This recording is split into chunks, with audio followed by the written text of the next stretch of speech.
Namaste. Assalamu alaikum. Shalom. Buenos dias. Ni hao. Euskeno. Makwala. What up, though? This is the weekly meeting of our uNi village. And the hour is 19:33 Eastern Standard Zone. And this weekly meeting of our uNi village is called Order on this day número 16 of month uno of year 123 after the founding, or after the commencement of the Parliament of the World's Religions, year 70 after the founding of the United Nations, day dos of the week, thereabouts, day 10 of the full moon, almost pretty much actually in a day tres after the sunset. So we begin with a blessing. May all beings be well. We continue with a recitation of our mantra from the preamble of our compact.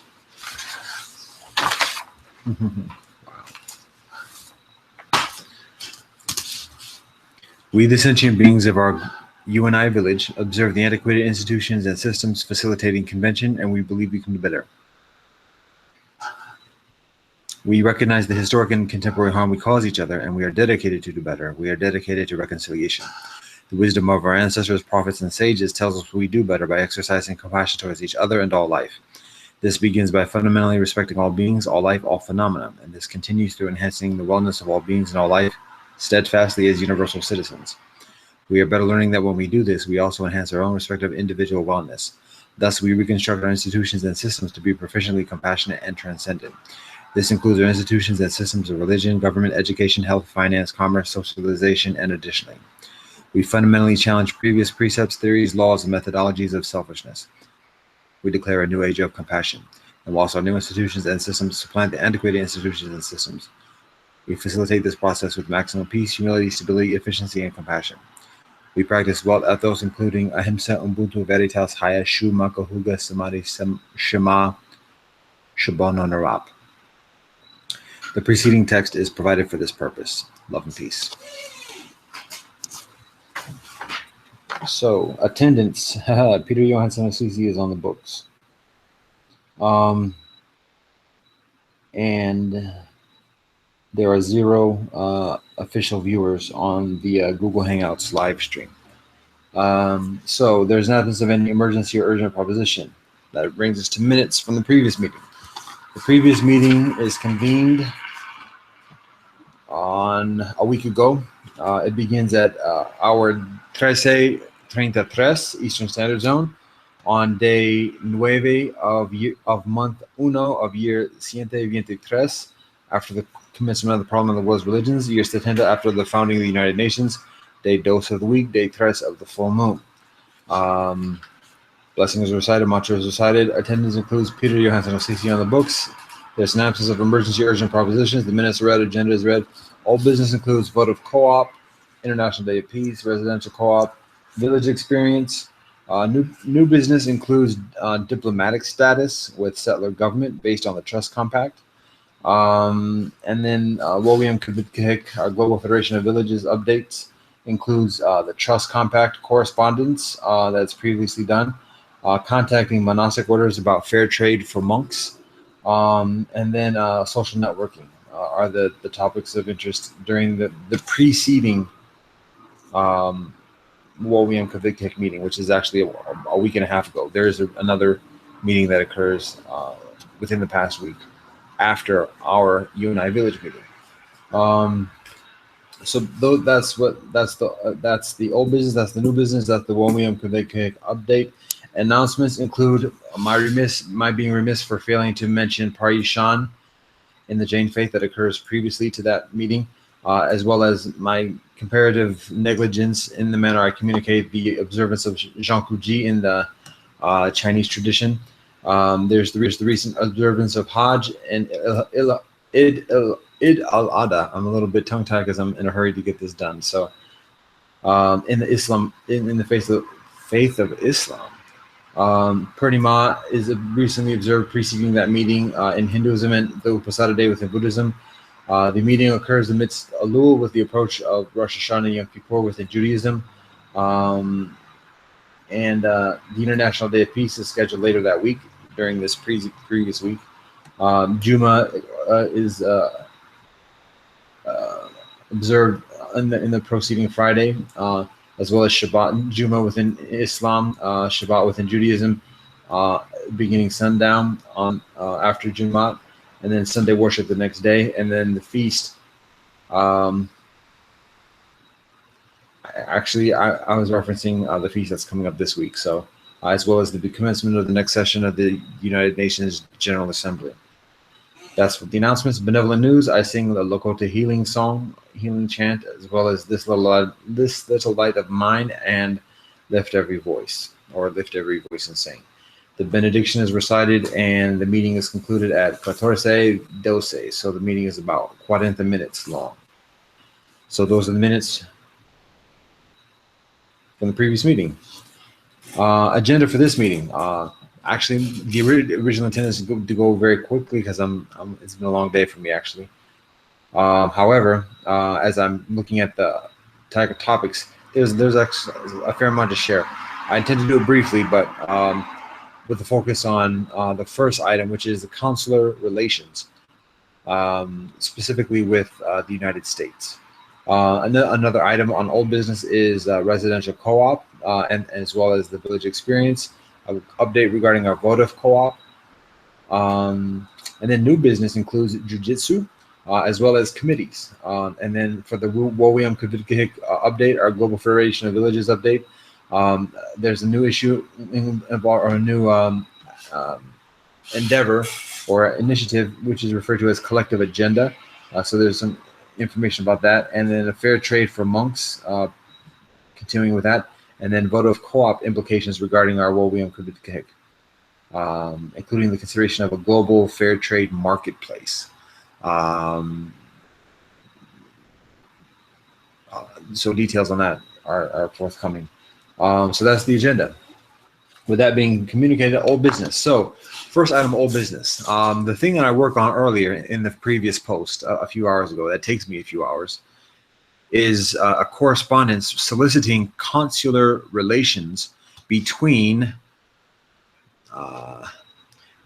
effectively between uNi Village and the United States, or United States and uNi Village, through the auspices of the Trust Compact, or based upon uNi Village's signing of the Trust Compact version 0.5. The document that I read preceding the writing of the correspondence is the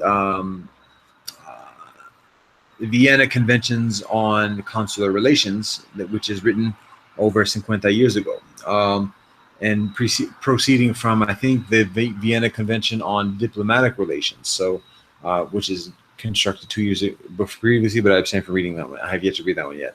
Amidst all my training and activism and occupation, but there it is. So, what is this all about? So basically, cats are catching hell over here,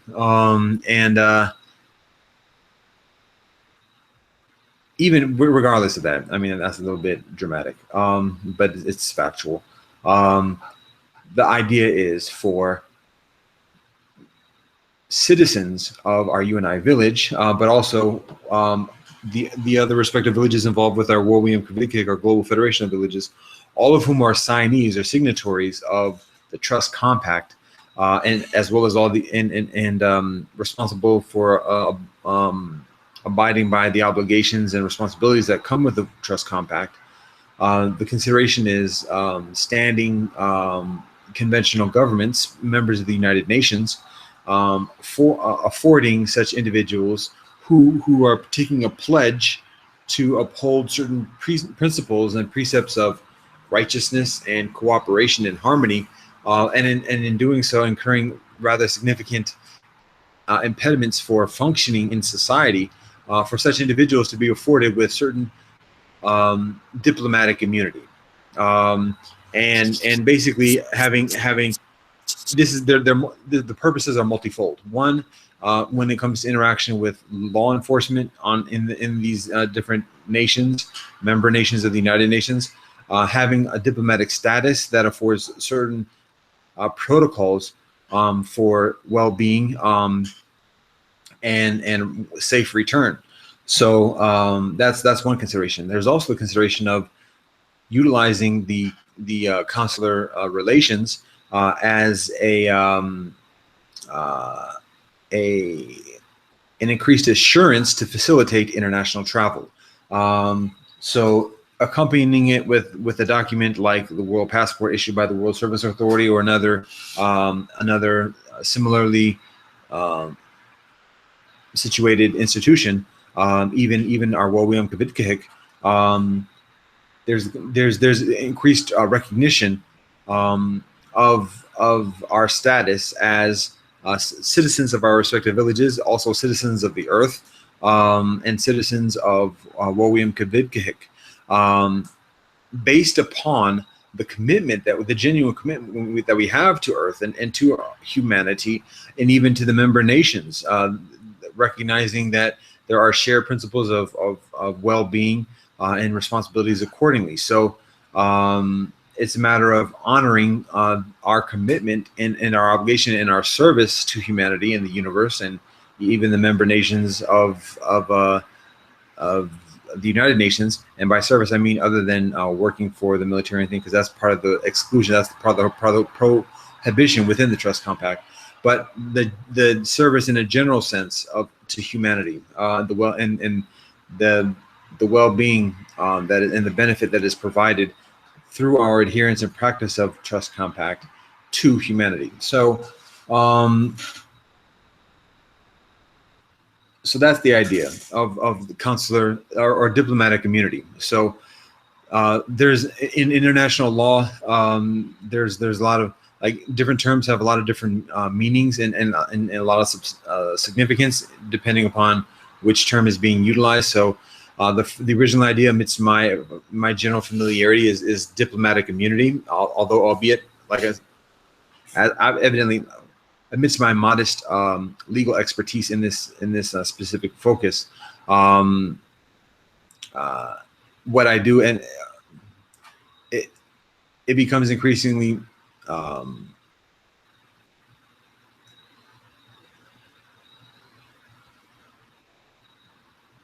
it becomes apparent that diplomatic immunity is maybe somewhat of a big ask or a big solicitation at the moment, a big step, initial step at this point, or a continuing step, because this is a continuing process. It may be a big step at this point, maybe a little bit too much of a solicitation. So recognizing the propensity for, like, levels of immunity and relations, there is another kind of like a step down of consular relations, which have less rights and immunities compared to diplomatic immunity. So consular immunity has different protocols. So similar and many of the same protocols, but different. So I look into this notion of consular relations as established by the Vienna Convention. That's what I read today.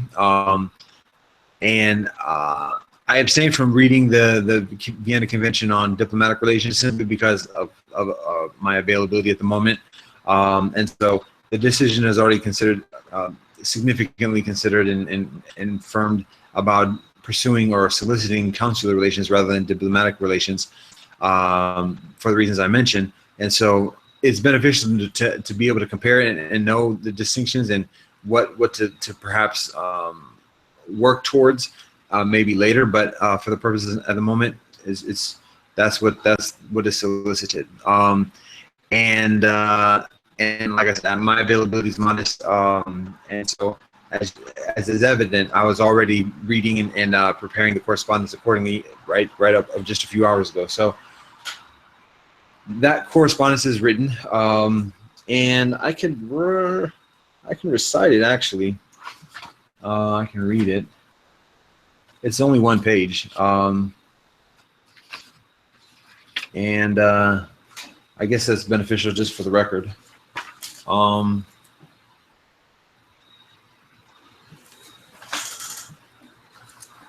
I got papers. I'm sure there's a song in that too, but I'm going to skip it for the moment. So this is the correspondence. I can provide that an email version, a digital version.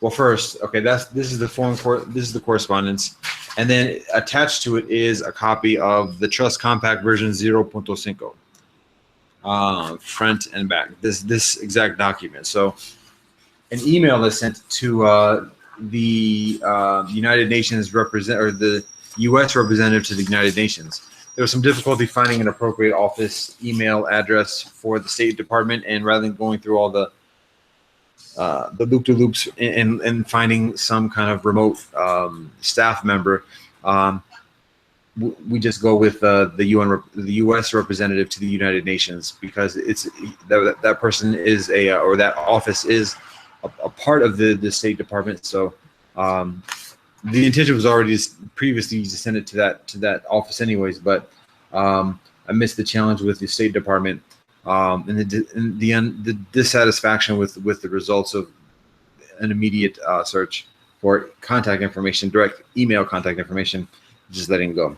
To send the correspondence to this directly to the State Department, and within the international organization, the Bureau of International Organizations, because deciphering the bureaucracy, which offices send it to, and it's worth less effort at this moment, because technically it can go anywhere, and then it can get reshuffled someplace or whatever else. So why go through the effort of discerning the most appropriate office to send it to when it's just going to be anyway? So anyways, it's sent to the U.S. representative to the United Nations. It's also sent to a legal advisor involved with the Office of Legal Affairs with the United Nations, and vis-a-vis the permanent representative of Canada to the United Nations. It is sent to the United Nations directly in the office of the UN headquarters in Geneva, as well. Oi, hi, cha-cha. I'm abstain from doing one other thing. I'm going to do that at this moment, just because I did to do it, and there was the intention of doing it.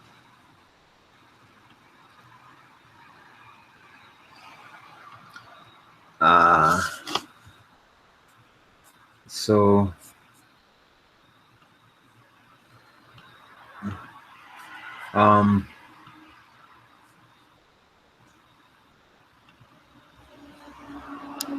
the other, I'll save the list and then say who I'm doing it to now.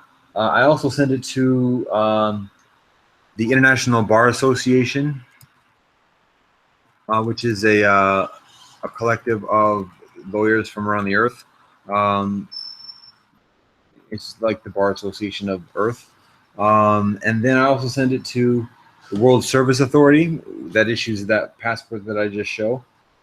I also sent it to Amnesty International.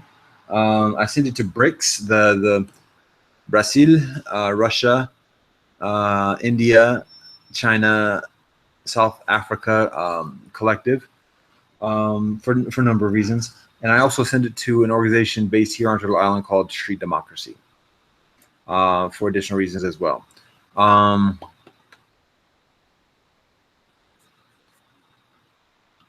So at the moment, I am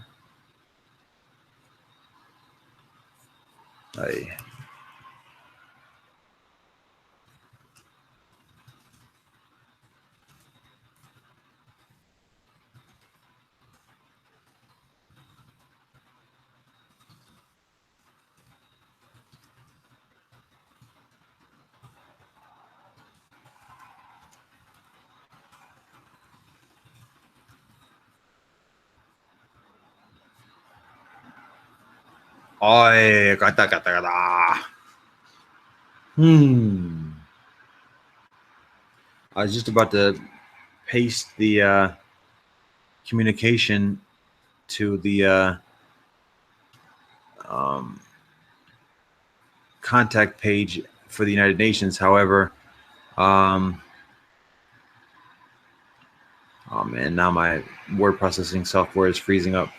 However, there's a word minimum, and I should have thought about that before. So I'm gonna see if it's gonna fit.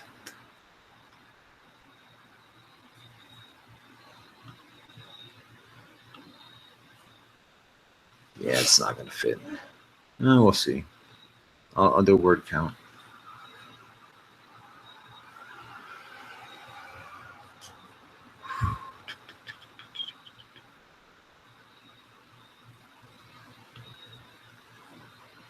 So it only allows 500 characters, and the correspondence is 500 words, basically, over 2,000 characters.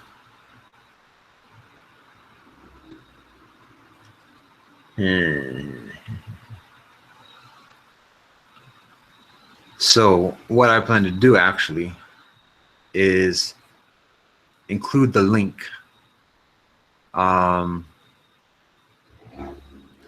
to this YouTube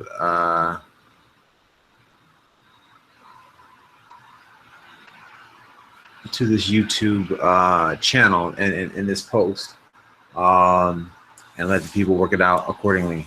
So that's what I plan to do. Yeah, whatever. So yeah, as big as the United Nations likes to be on transparency, in terms of accessibility and transparency, the UN has a lot of improvement to do. So that's the consular relations. That's where I send it to, and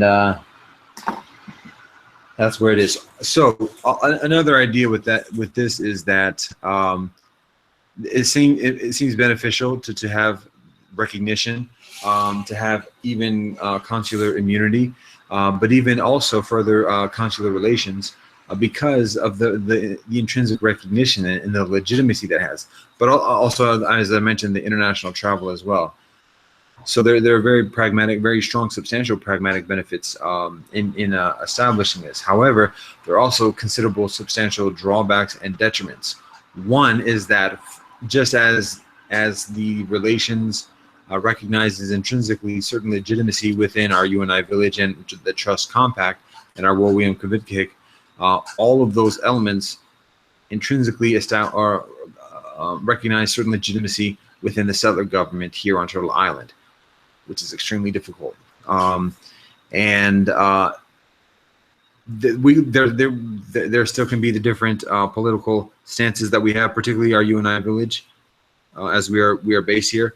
However, one, any continuing position or disagreeable position or different position amidst the massiveness of the settler government here on Turtle Island, any resistance is compromised to a certain extent, comparatively to refusing categorically to recognize or just avoiding or whatever else. So that's one thing.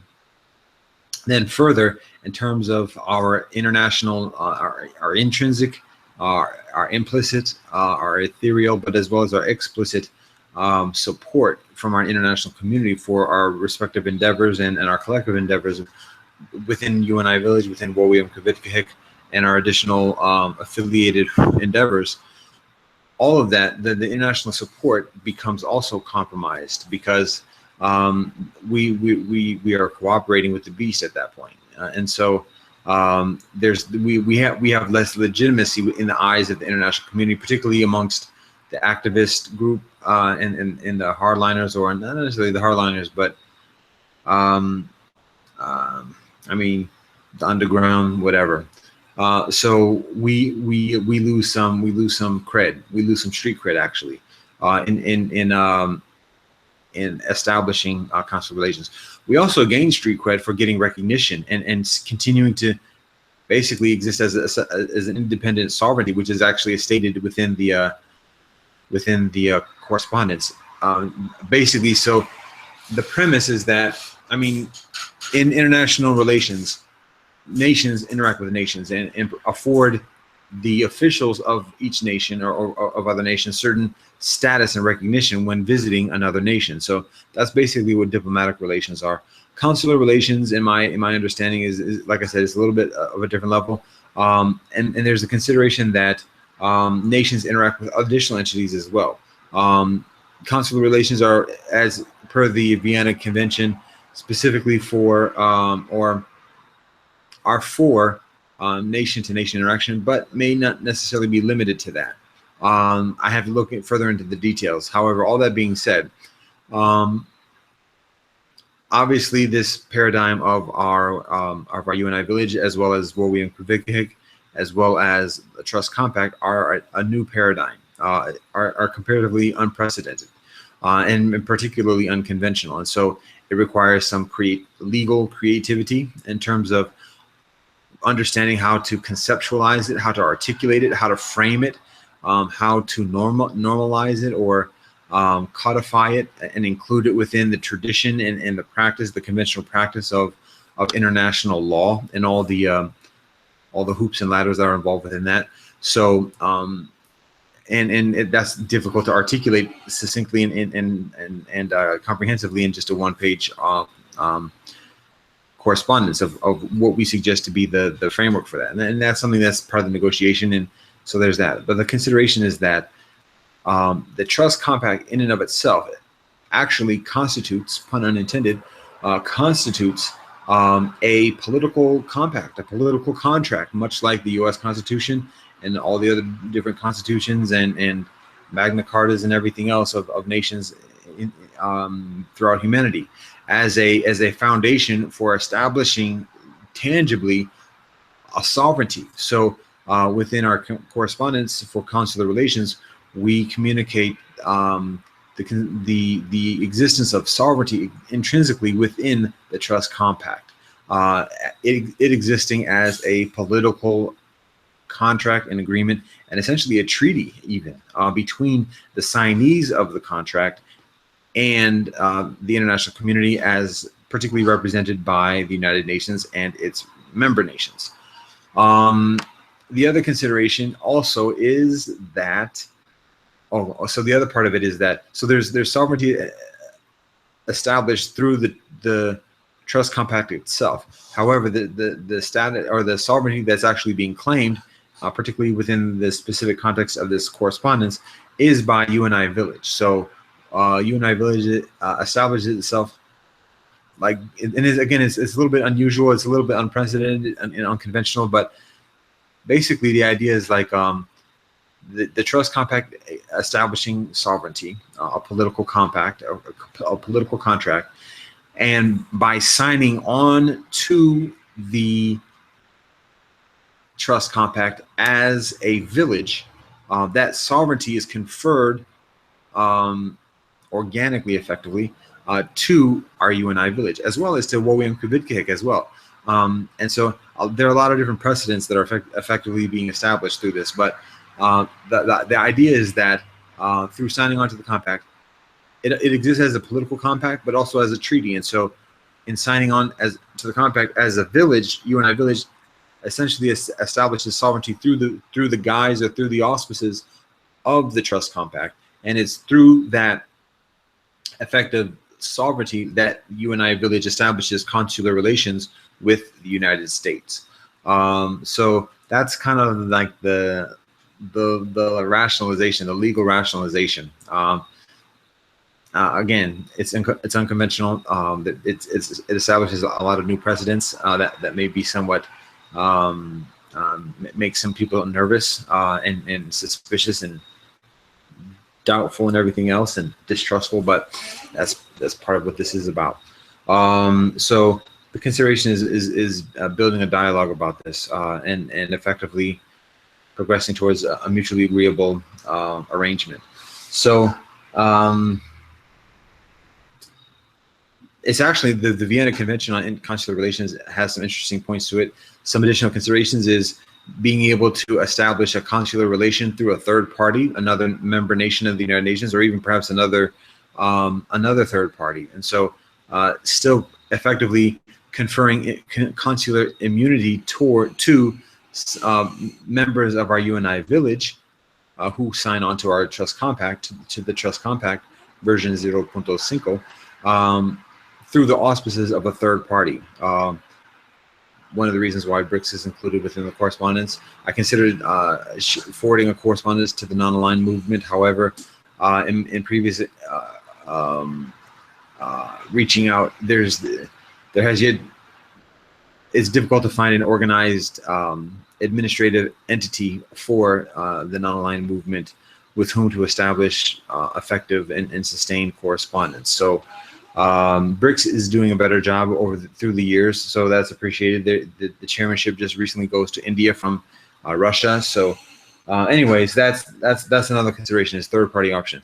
Another consideration included within the Vienna Convention on Consular Relations is the propensity for the receiving nation being the nation that or state that hosts the consulate or the consular post from the sending nation, which is essentially our uNi village, the receiving nation having the propensity towards providing or at least facilitating the provision of facilities for the consular post. So there are some interesting considerations with that. That's other than the point for establishing consular relations, but it's beneficial to keep that in mind, and considering how to proceed in the process of even just establishing our uNi village officially amidst that consideration. So another interesting point to consider is that there are certain tangibilities that are involved in establishing consular relations. The sending nation, the nation that has the consulate, just like an embassy, a consulate, or it's referred to as a consular post within the Vienna Convention. A consular post is a certain physicality, a certain tangibility, a physical existence, presence on the territory of, or the land of, the receiving nation. So it's basically recognizing the stewardship of the receiving nation of the specific area of land, and identifying a specific part of that land as the consular post for the sending nation. So again, it involves recognizing the legitimacy of the settler government here on Turtle Island, which is extremely difficult. But then also it requires identifying a specific location in which to establish our post, which is referred to as the what is it? The head, or the I'll just read it from the correspondence. I just had it. It is the seat of the consular post. So the seat is a physical place, like an office building, a house, an office within a building, but some physical space that is specifically, exclusively dedicated to the purposes of the consular post, the functionality of the consulate that the sending nation is establishing. So there's some tangibility to this. So you're looking at the consular post, or the solicited seat of the consular post.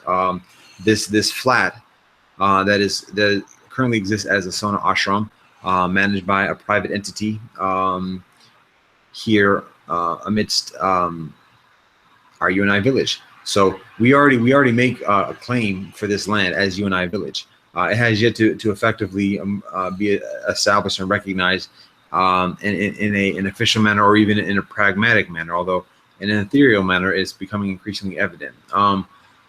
However, on all levels, it has yet to be established, and so but it's already made. So part of the intrinsic, ironic, interesting in a legal sense for legal minds, interesting consideration is that in order to gain the United States in the establishment of this solicited consular relations, or these consular relations, the United States recognizes our uNi village, our Wowium Kavitgik, and the Trust Compact as a thing, as a legitimate thing. that is recognized, and we recognize the government of the United States, and I have difficulty even saying the full name, as a legitimate entity. So there's mutual recognition, intrinsically and directly, explicitly in the establishment of these consular relations. So that's extremely difficult on both sides. But the irony is that our uNi village already makes a land claim, a claim of stewardship with sanction from our local native community for this land with designated coordinates accordingly. And so that has certain implications, and though that's something that's already standing, that's something ongoing. So in the correspondence, in the solicitation for consular relations, the identified seat for the consular post is this location, this flat, as I mentioned, Asona Ashram, which currently, according to uNi Village, is located exactly in uNi Village. According to United States, is located elsewhere. But for our purposes as uNi Village, it can be considered as hypocritical or contradictory or regressive and acquiescing, because by soliciting this space, this physical space, to be the consulate post, the seat of the consular post for our uNi Village, we're basically recognizing it as territory of the United States. So we're claiming it as our within our stewardship for the next 50 years, according to the arrangement with the local Native community, through the auspices of the American Indian movement. So we already, according to ourselves, we already have this place. It's already ours, and it has yet to be recognized officially. And it would be very challenging to fully enforce it amidst any challenges from anyone who might want to disagree. But we already make that claim. So for us to solicit establishing this as the seat of the consular post, it's abrogating in a certain way that claim that we already have it, because we're basically asking to stay in a place that we already claim as our own. So it's a little bit contradictory, regressive, kind of like I'm not sure if it qualifies as a loophole, but there's a certain lapse of logic there. So this is the consideration, though, is that we state, our solicitation states that this space of this flat currently existing as a Sona ashram, my personal residence, it is only established as the seat of the consular post when we uNi Village and the collective receive what's the term, exequatur, which is basically confirmation from the United States of these consular relations. So technically, we abstain from recognizing any stewardship on the part of the United States of even this flat, which is within our uNi Village. We abstain from recognizing that. It is only until the United States confirms the consular post, and this is where it's very ironic. It's only as the United States confirms the consular, our consular relations and the conferring of consular immunity for me and the establishment of the seat of the consular post. It's only when the United States does it that we are affirming this as effectively a land of the under the stewardship of the United States. So there's a little irony of it. So there's that. And then also, technically, within the claim of stewardship by our uNi Village, we are only conferring or recognizing effectively in establishing this as the seat of the consular post, only this space being the stewardship of the United States. So all the other flats in this building and the rest of the area are within our uNi Village, per our original proclamation, still exist within the stewardship of our uNi Village. So effectively, we are soliciting the United States to recognize our our consular post, our seat of our consular post within a land that we're, or within a physical space that we're already claiming. And upon the United States doing so, we confer upon the United States recognition of this space being the stewardship of the United States, only as much as the United States continues to recognize our existence in it as a consulate. So it's kind of like a lot of loop-to-loops, but it's actually, I think it's kind of interesting. How much the United States bites it or buys into it. It's not a trick or anything. I mean, I just put it out there, but like I said, it's a whole lot of mutual recognition going on, which is difficult on both sides. While still abstaining from, whilst both sides are still able to maintain the same or effectively similar land claims to the same space. So it's a whole lot of like loop-to-loops that mean little and that actually change very little, because the intention is for me to still live here and continue living here as I do, at least for the meanwhile, for the intermediate run until additional arrangements are made, presumably. So the actuality of the circumstances is intended to be very similar, and the land claims and the contentions on both sides presumably are can be very similar, at least again in the intermediate run. But the consideration though is the official recognition that both sides have towards each other, and the implications that has amidst the international community accordingly. Because I mentioned us getting less standing in the international community or being compromised in a certain way because of in recognizing the United States and having less credibility on the activist front and amongst like the I'll just say the underground. But simultaneously, we get credit for getting recognized and having certain legitimacy.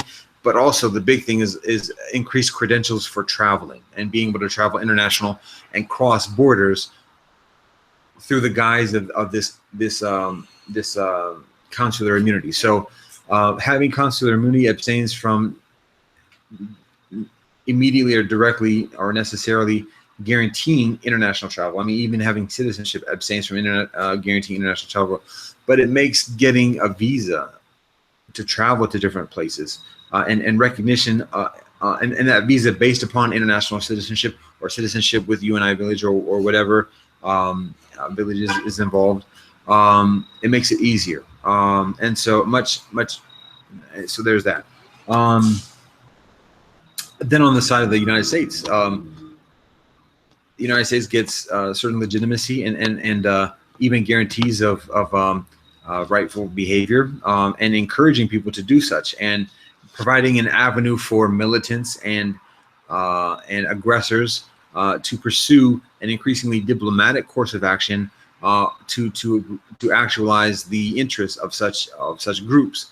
So it provides a tangible benefit for the United States, but also in doing so, the United States is recognizing a sovereign entity within its midst. That's the other thing. So effectively, uNi Village exists as kind of like a Swaziland within the midst of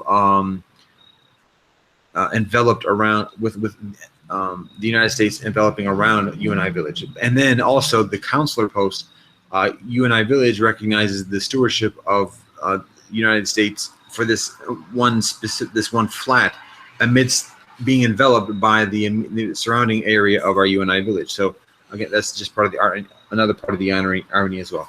Wow, that's all that said. I have yet to even read the correspondence. So that's pretty much like the parameters, the scopes, the implications, the considerations involved with this joint. Obviously, there has yet to be response or direct response accordingly, but it's in the ether. So that being said, this is the correspondence. It is addressed to Bathsheba N. Crocker, who is identified as the Assistant Secretary of the Bureau of International Organization Affairs at the United States State Department. And it is from Peter Johansson Osisi through the auspices of Asana Ashram, uNi Village, and Wowium Kibit. The subject line is diplomatic and consular relations between the United States and uNi Village. It is dated 723.1.16:70:2 full dies, just the date for today in the Interfaith calendar. And this is how it reads. Greetings, friends of the United States State Department. My name is Peter Johansson Osisi. I am a resident citizen of Earth and a resident citizen of uNi Village with the coordinates, and it reads out the coordinates. 41 degree 30/41.6 north, 81 degree 34 quote 48.4 quote west. That's one coordinate, and then there are there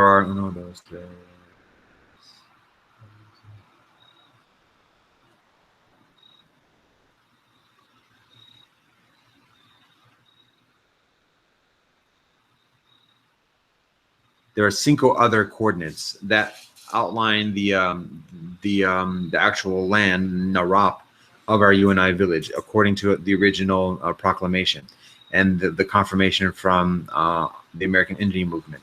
So it would be laborious to go through all those numbers. So those are the coordinates that are listed. It continues on. uNi Village is a member of Wawiyam-Kavitgahik, the Global Federation of Villages. Each member village of Wawiyam-Kavitgahik is the signatory of the Trust Compact, version 0.5, attached. Every citizen of every member village is also a signatory of the Trust Compact, version 0.5. Thus, uNi Village is a signatory of the Trust Compact, version 0.5, and I am a signatory of the Trust Compact, version 0.5. The Trust Compact, version 0.5, establishes a sovereignty that is distinct from human precedent. It is through the sovereignty established through the Trust Compact, version 0.5, that our uNi Village solicits the establishment of diplomatic and consular relations with the government of the United States in accordance with the Vienna Convention on Consular Relations. Specifically, we solicit the establishment of a consular post within the Cuyahoga area of Ohio with myself, Peter Johansson Osisi, established as a career consular officer and head of the consular post. Our solicitation includes that upon receipt of an exequatur, the seat of this consular post is established within a Sona ashram at 27-24 Mayfield Road, numero 10, within the heights of Cuyahoga. With the district of this consular post existing per the specific context of these consular relations as the area designated by the Mississippi River, the Gulf of Mexico, the Atlantic Ocean, and the currently designated border of the United States. So just pause for a minute. The consular district is another term that's an official term affiliated with consular relations. So I mentioned the seat of the consular post being the actual physical space. There's also what's referred to as the premises of the consular post, which are like the actual, it's kind of like another word for saying seat. And then there's the consular district, which basically is the jurisdiction of the consular post. So basically, a consular officer is somebody who's working on behalf of a nation inside another nation for specific purposes for the sending nation. So the person is on official business. Sometimes it's other than just state affairs. Sometimes it's commercial or cultural or something else, but in an official capacity. And so the consular district is like that consular officers and that consular post's official jurisdiction of where it's doing its affairs and interacting with people. So we identify the specific consular district for our uNi Village to be the Mississippi River onto the Gulf of Mexico and the Atlantic Ocean, continuing to the currently designated border of the United Nations or the United States. So that's what that means. It continues on. For the purposes of your consideration regarding the solicitation for consular relations, it can be provided that I, Peter Johansson Osisi, I am a full citizen in honorable standing with uNi Village, Wawiyam-Kavitgahik, and the Trust Compact version 0.5. My duties as the head of the consular post in Cuyahoga include spiritual diplomacy through the auspices of the Sona Ashram, uNi Village, Wawiyam-Kavitgahik, Bud of Co-op, and MEGA, the Mixed Ethnicity Global Alliance. I can be reached at pfwjl1 at gmail.com and international code uno 216 57 77 35 81. Your consideration is appreciated. Love and peace, Peter, with the Sona Ashram, uNi Village, Wawiyam-Kavitgahik, Vote of Co-op, Fair Trade, Vegan, Organic, and MEGA, Mixed Ethnicity Global Alliance. And there's the illustration for each one included there. So that's the correspondence.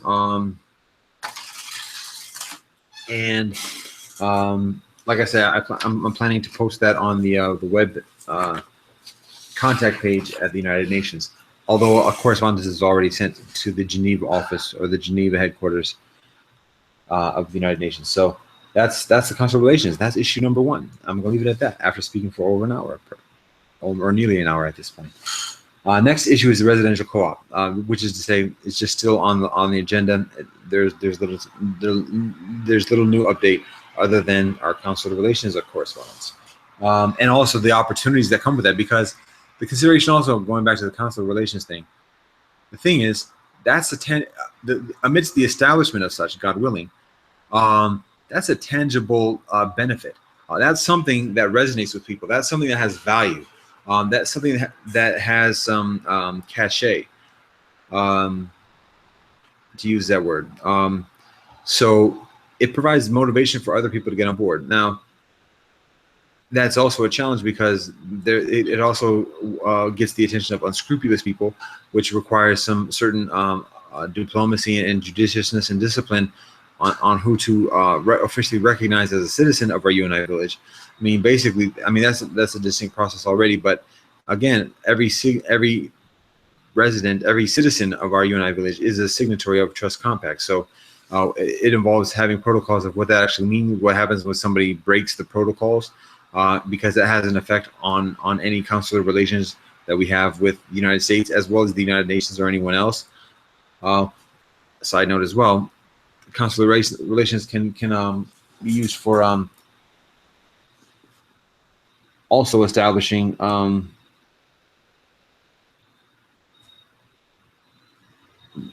official recognition for the United Nations.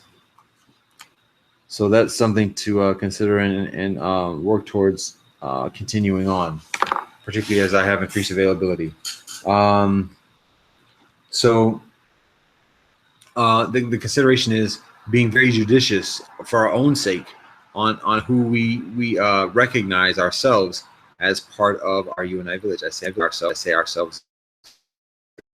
It's me. But as uNi village, and then even then, any other nation, any other member nation of the United Nations has to accept. Well, there are different categories of like personnel and staff members of consular posts, and there are different degrees of qualifications and requirements for that, and then also what the receiving nation accepts accordingly. So there is a certain amount of leeway, but there's also a certain amount of scrutiny as well. And so all that being said, it behooves us to be extremely judicious and disciplined and mindful in who we accept and recognize as part of this endeavor, because everything that everybody does who is recognized as such has a significant effect on everyone else. And so it's important to be mindful of that and maintain the integrity of our endeavor, of our commitment and obligation, and the recognition of such, so that we are able to maintain just the functionality. So there's that. Going on village experience, it's improving. It's certainly improving. I'm increasingly proactive in initiating, at least at the very minimum, recognition amongst people who walk by, whether visitors or residents, and building that. But conversations are building. Face recognition is happening. Name recognition is happening as well. So that's beneficial. Next item, because this, wow, it's late. Vote of co-op. We meet today. There's not much to talk about. We talk about brokers. We talk about a fair trade fest, basically having a small dinner gathering for loved ones, family members, friends, to partake of some fair trade products, some rice, olive oil, curry, coffee, tea. So that's something that's in the works as well. We're looking at doing it within the next couple weeks. So that's what we got for old business. Going on to new business, jujitsu. So the idea is, amidst this interest of, or amidst this development and progression of our uNi village as a thing, having some strength to withstand any kinds of aggression. There are reports of some criminal activity recently in the vicinity, other than specifically within our uNi village, but nearby. And so, amidst that, there's a consideration of getting some guys, some men, in a traditional manner, and training men to be able to hold one's own amidst any kind of challenge. And so the idea is, other than being vigilante or whatever else, but just being trained as citizens of a village, as members of a village, with an interest to protecting the women, the children, and everybody else, and ourselves.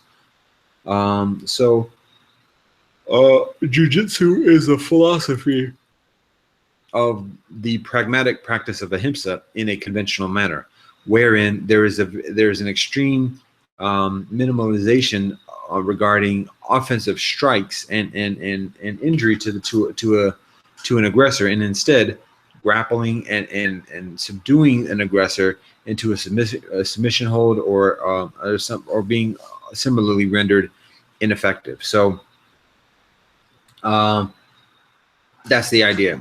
Actually learning jiu-jitsu at a personal level, but also applying those same principles of jiu-jitsu and self-defense, jiu-jitsu defense, as a village, and amidst all the technology that we have available, accessible. So I actually look into teachers of jiu-jitsu here in the Cuyahoga area. There are some.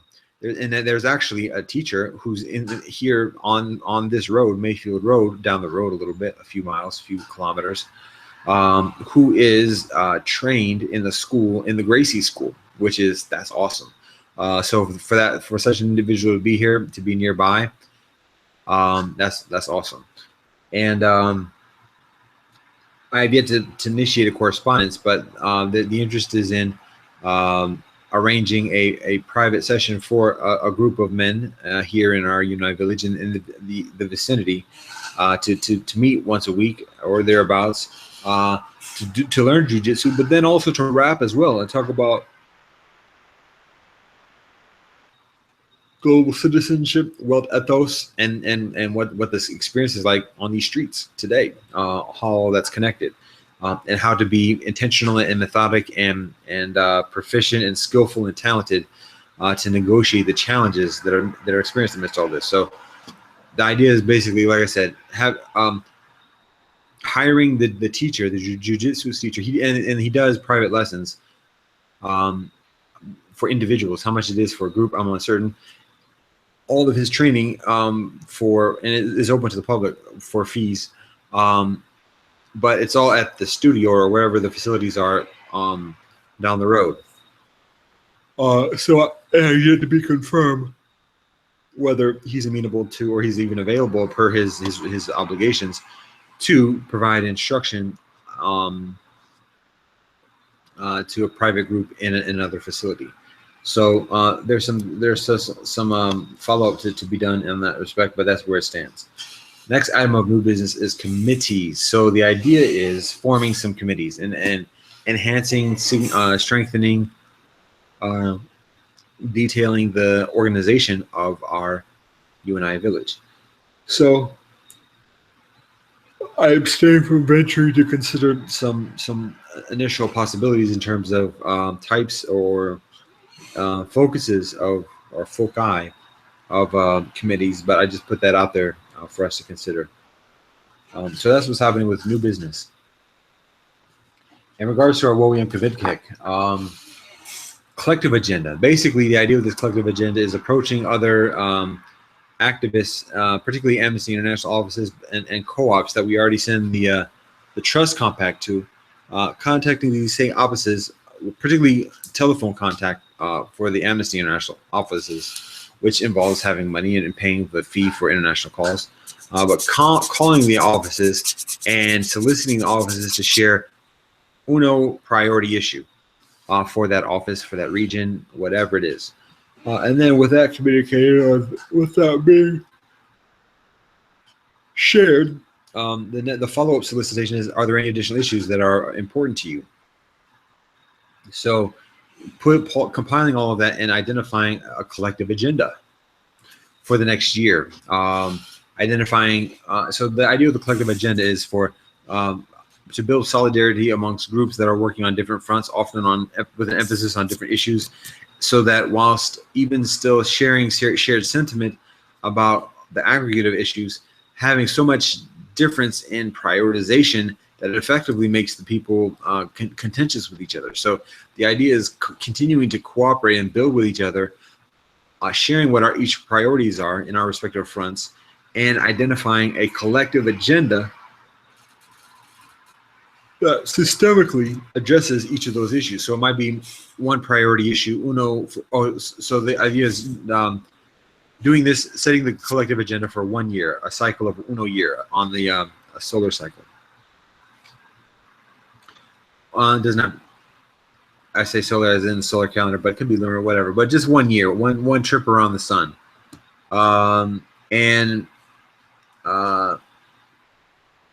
Train of thought has left the station.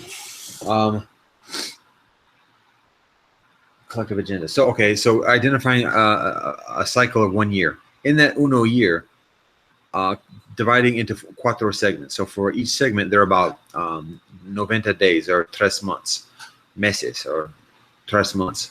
So for that period, for 3 months, everybody involved in this collective agenda, regardless of what the activist front is or whatever else, emphasis or whatever else, everybody focuses on that uno priority, one uno priority issue amongst all the different priorities from among all the different groups.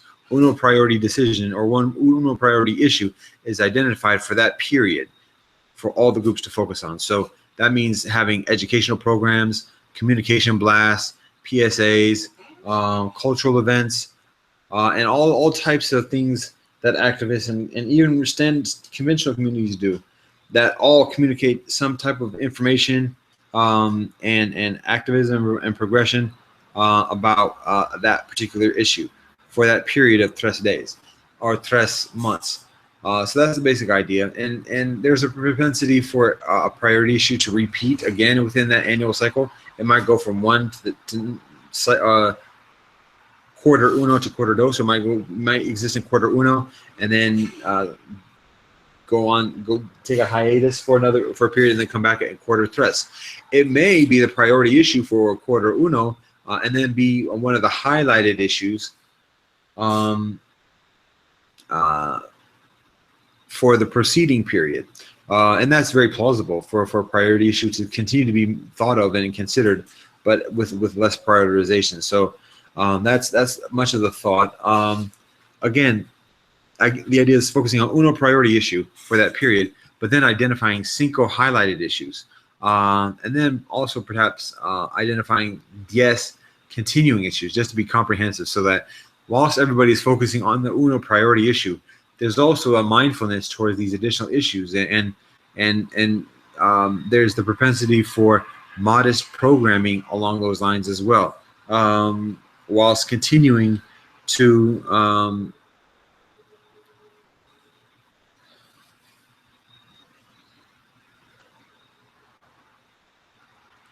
cultivate awareness and involvement engagement within the priority issue. So that's basically the idea with this collective agenda.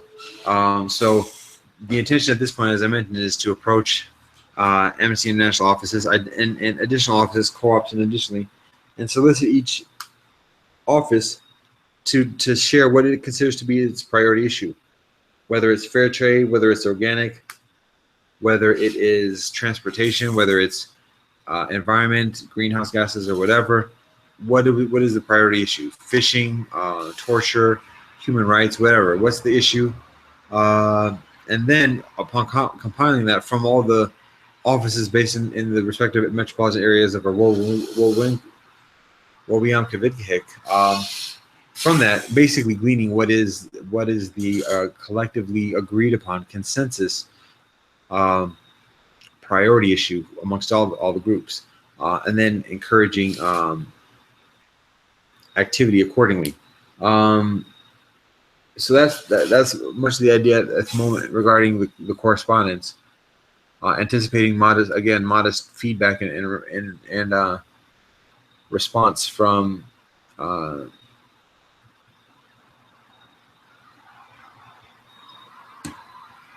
from the previous correspondence as regarding our trust compact. So it's unnecessary for it to be huge. It's just a matter of gradually building and being steady in the progression.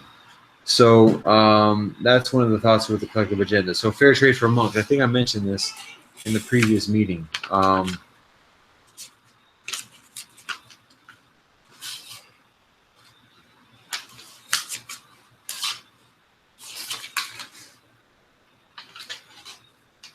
yeah, so tired.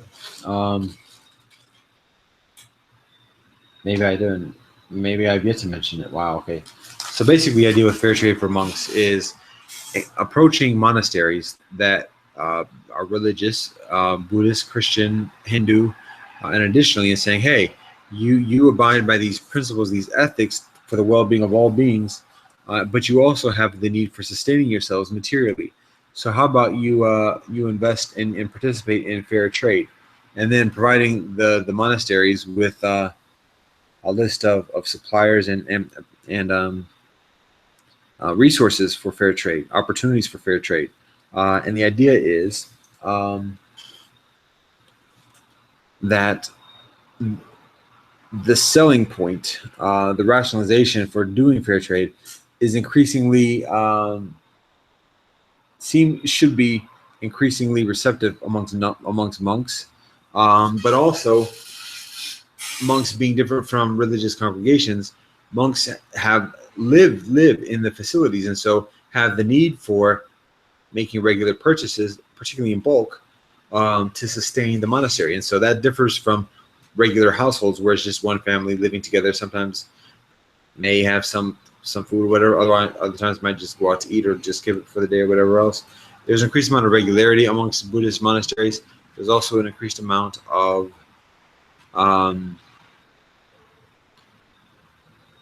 obligation, interest, proclivity, propensity for supporting fair trade, just as in and of itself as a principle. So that's the idea with the fair trade for monks.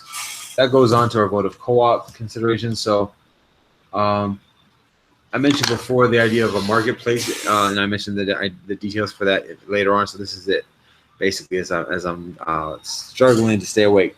Isn't that life? But anyway, so the idea with this is recognizing that it's tough to find fair trade stuff. It's tough to find vegan stuff that's fair trade. And so, and even when doing it, often it requires international suppliers, and often in doing the international suppliers, the cost of shipping is extremely high, such that it's often prohibitive. So the idea is enhancing the infrastructure of vegan fair trade supply and demand. And so at first the thought is establishing an independent supplier, perhaps gradually, perhaps amidst some investment or whatever, but establishing a fair trade vegan organic supplier to facilitate the direct trade between participants in our co-op and and the suppliers. However, the recent consideration is doing something like Alibaba, or I hesitate in just putting Amazon as giving Amazon some pub, but Amazon.com or other places that basically are like a conduit, like a marketplace that meet or match suppliers with those in demand. And so the idea is doing that, which is already being done and in a big way internationally. Like I said, Alibaba is a huge place. Amazon.com is doing it, and there are other places like Thrive Market and well, actually, Thrive Market is a little bit different, and Amazon is actually different from Alibaba, because Alibaba facilitates the meeting between the supplier and the buyer, whereas Amazon.com I think actually facilitates the purchase itself. Alibaba has some mechanisms to like facilitate transactions and guarantee transactions and things like that. But I think it's different. But anyways, the idea is basically just putting up a marketplace rather than just being the supplier and going through all that effort of like of all that's involved in it, just being a marketplace and a support for suppliers, so that it's cooperative, so that it can include level ground and it can include equal exchange altogether in Chaz Organics and Frontier Co-op and Ramsden International and Suma Co-op and all the other places. All of these can participate in the marketplace, in the global marketplace. It's just all dedicated towards fair trade vegan products and organic products, and preferably kosher halal products. So that is the thought. That's something that's just like is still nascent in concept form. Man, distractions as my fatigue increases. But that's the idea. So that significantly involves our vote of co-op. However, it has WOWIM Kavik implications because of the intrinsic global network of our WOWIM Kavik, and how the consideration of strengthening our respective locations within our WOWIM Kavik as potential hubs, centers, facilitation, points of facilitation, as well as activity and participation within such a vegan fair trade, organic, kosher halal marketplace, online marketplace. So that's the idea. Those are the implications. That is the progression. So that's much for new business, and that's much for the WOWIM Kavik update. Yes, that's it. So that brings us to announcements. So during the past week, there's the International Day of Peace, a little less than a week ago. It is still Elul within Judaism. The feast is approaching in a couple, actually, mañana. Some places I think already today, within the Baha'i faith. Juma is scheduled later this week on Friday within the faith of Islam, and Shabbat occurs that preceding sunset on Friday evening. Navratri is approaching within the Hindu faith, although I understand Jains also observe Navratri, and presumably other additional religious communities in India observe this as well. Technically, this also coincides with Amavasya. I'm uncertain if Amavasya within Hinduism is officially recognized because of the observation or the observance of Navratri. However, I just put that out there because also coinciding with that is the Upasada Day within Buddhism, which does tend to occur regardless of what the other religious protocols and customs and everything else are. So that's upcoming. Then there's Sunday worship within the Christian faith upcoming in about a week.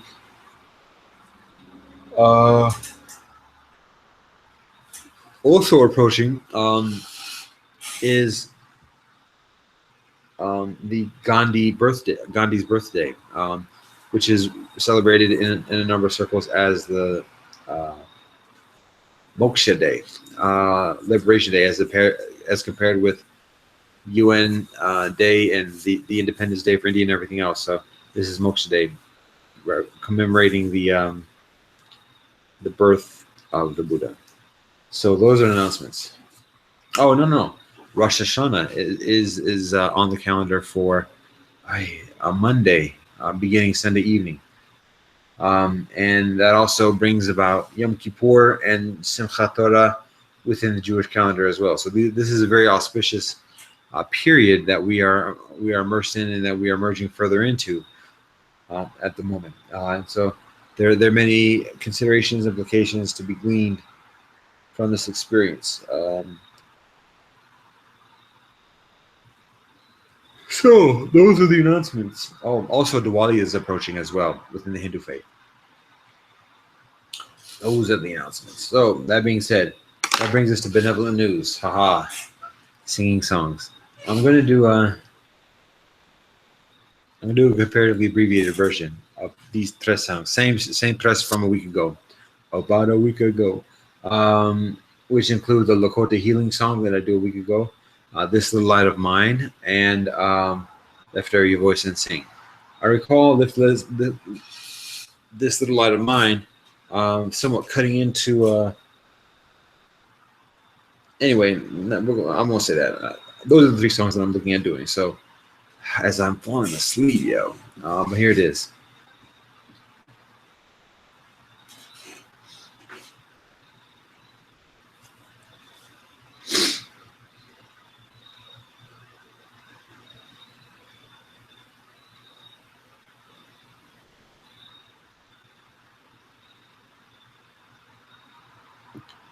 Atewa kantonke heo eo. Atewa kantonke heo eo. Atewa kantonko chimalayo. Oyate zanichi mpelo. Heya hoya elo. Heya ya. Atewa kantonko chimalayo. Oyate zanichi mpelo. Heya hoya elo. Heya ya. Pelo my yellow book talking.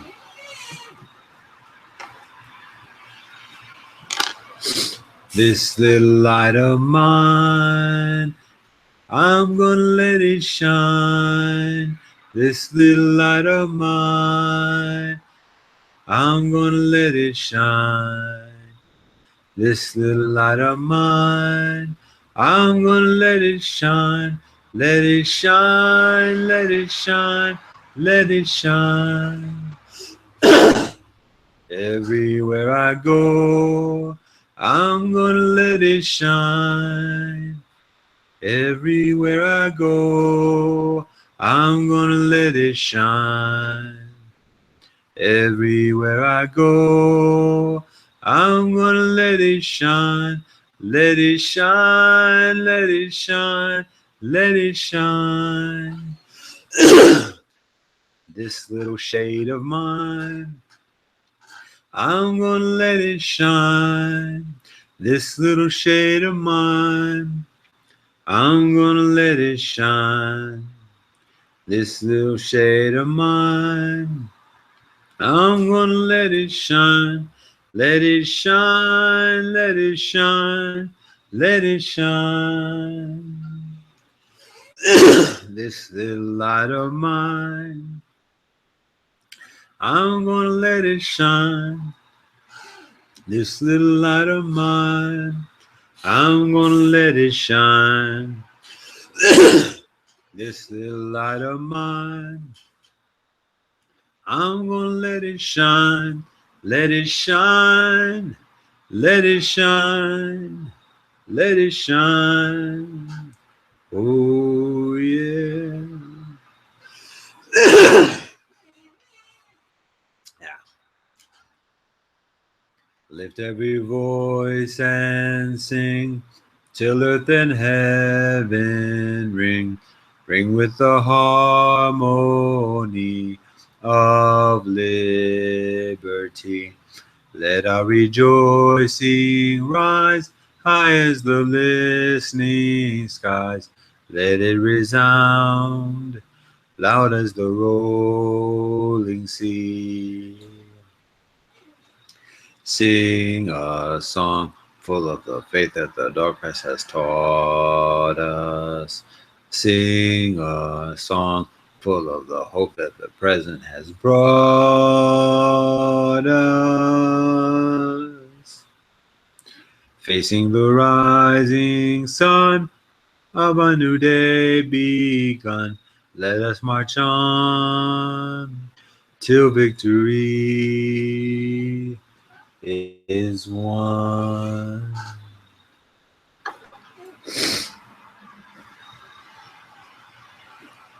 That brings us to the benediction. May all beings be well.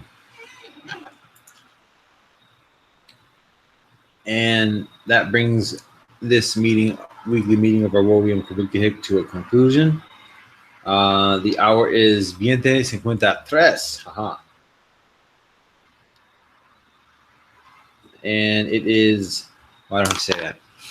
And the hour is 20:53, and this weekly meeting of our uNi village is officially adjourned. Namaste, assalamu alaikum, shalom, adios, ajen, one, asumudwo, love and peace.